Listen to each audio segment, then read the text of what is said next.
book, there was a part of me that, as you were describing these, as you mentioned, the proclivities, I was getting mad because I was like, I already know it. I feel it. Yeah. And it was good to have someone identify it. I think give the language to it was really nice and helpful. But at the same time, instead of like feeling like I was an analog Christian, I was feeling analog guilt. I mean, that's what it felt like. I just was like, darn it. You know what I mean? Like, how am I really cultivating the fruits of the Spirit? And one of the things that I liked about what you did is you mentioned this part, you heard a pastor talk about the when then. That was early on. Yeah. Do you remember that? The Yeah. when I have, can you elaborate? Because I think that really truly captures where many of us are right Yeah. now. Yeah. Yeah. I think I mentioned that in the chapter on maybe comparison and joy, or maybe it's a different chapter, but either way, the when then concept, such a simple idea, but it's so helpful. I heard it from there's a pastor in Washington, D.C. named Mark Batterson, and he said it during a teaching that he gave at his church in D.C. And the whole concept is basically that we believe this lie. It's a myth, but so many of us believe the idea of when then, meaning when I have fill in the blank, then I will be, happy or satisfied or content or fulfilled or whatever. And that's a myth. It's a myth built on, there's a British psychologist named Michael Asink, and I mentioned it in the book. He has this concept. He coined the phrase, the hedonic treadmill. And by that, what he meant was, hedonic meaning hedonism, the pursuit of pleasure.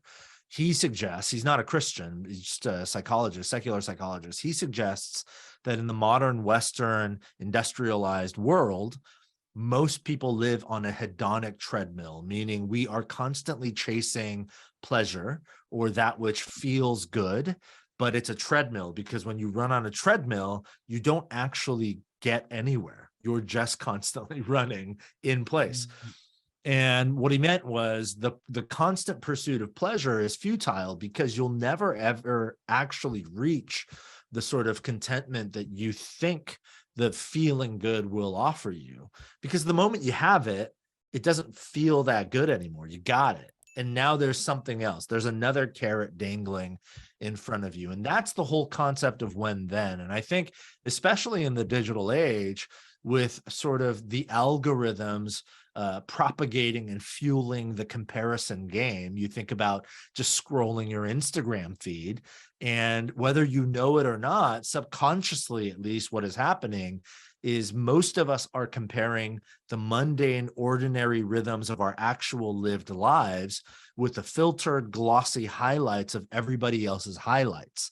And we know intellectually, okay, that's not what their life is like 24/7 all the time. But even though we know that intellectually, in our bodies, what we feel is, oh man, I'm not measuring up. Like my life doesn't look and it doesn't feel like the amazing life that everybody else is living, at least the life they're living on Instagram. So then we begin to believe, okay, when my life looks like that, then I'll be happy, satisfied, content. But in reality, I think life in the Spirit cultivates within us a sense of deep contentment, joy, receiving and giving the love of God, the peace of God in the midst of all the chaos around us. God offers that to us by his Spirit here and now, not when our lives look like whatever, but right now, in the midst of whatever pain, whatever struggle, whatever ups or downs, whatever peaks or valleys we're going through. It's not when then, it's right here, right now. If we are living life with God, the with God life, as Dallas Willard loved to put it, there's a way in which we can experience deep, meaningful contentment, regardless of what our situation and circumstances may be.